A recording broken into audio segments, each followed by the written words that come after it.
Welcome back to another technical deep dive here in the debug zone. Today, we're tackling a big question and breaking it down with insights from other users. Hopefully, this clears up some misconceptions and helps you get the answer you need.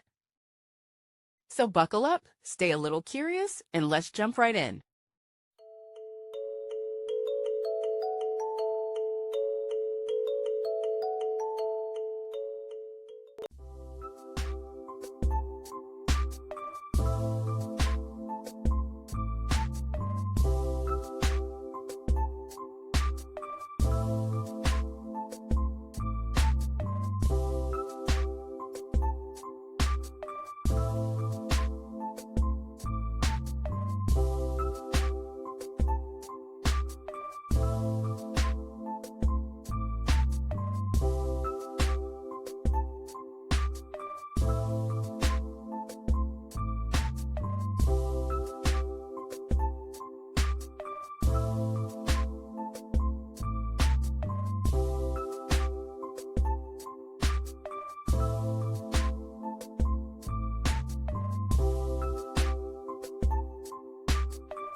And that's a wrap.